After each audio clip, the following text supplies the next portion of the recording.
अस्सलामु अलैकुम वरहमतुल्लाहि वबरकातुहू। नाज़रीन किराम, अल्लाह रब्बुल इज़्ज़त जब दरूद शरीफ को कबूल फरमाता है, दरूद शरीफ जब नबी रहमत सल्लल्लाहु अलैहि वसल्लम तक पहुँच जाता है, अल्लाह रब्बुल इज़्ज़त के दरबार में पहुँचता है, तो दरूद शरीफ के कबूल होने की कुछ ख़ास निशानियाँ हैं, वही मैं आपको बतलाऊँगा। देखिए, जब दरूद शरीफ कबूल होता है तो ये निशानी नज़र आती हैं।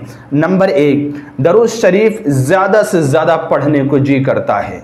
दरूद शरीफ पढ़ने की अल्लाह रब्बुल इज़्ज़त तौफ़ीक़ से नवाजता है। दरूद शरीफ पढ़ने की तौफ़ीक़ मिले और हमारा दिल मचल जाए, मज़ा आए, तो समझ जाना हमारा दरूद शरीफ कबूल हो रहा है और फ़रिश्ते हमारे इस दरूद शरीफ को नबी सल्लल्लाहु अलैहि वसल्लम तक पहुँचा रहे हैं।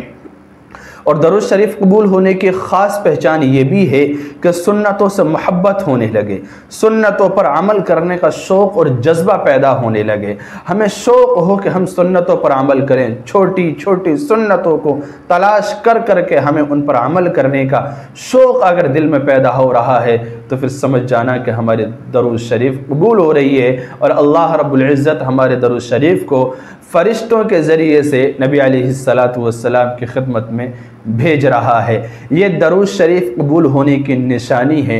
और एक निशानी जो आखिरी वो ये कि नबी अलैहिस्सलातु वस्सलाम के अखलाक को, आपके किरदार को और आपकी बातों को अपनाने का शौक़ पैदा हो रहा है। जैसे मेरे नबी का चेहरा कैसा था, मेरे नबी का लिबास कैसा था, मेरे नबी का सोने का तरीक़ा कैसा था, उसी तरीक़े को अपनाने की हम कोशिश में अगर लग रहे हैं और इस चीज़ का शौक़ अगर हमारे दिल में आ रहा है, तो समझ जाना कि जो दरूद शरीफ हम पढ़ रहे हैं अल्लाह के दरबार में वो पहुंच रहा है और अल्लाह रब्बुल इज़्ज़त कबूल फरमा रहा है। और ये दरूद शरीफ को अल्लाह ताला और ये दरूद शरीफ नबी अलैहिस्सलातु वस्सलाम की खिदमत में भी पहुंचा रहा है।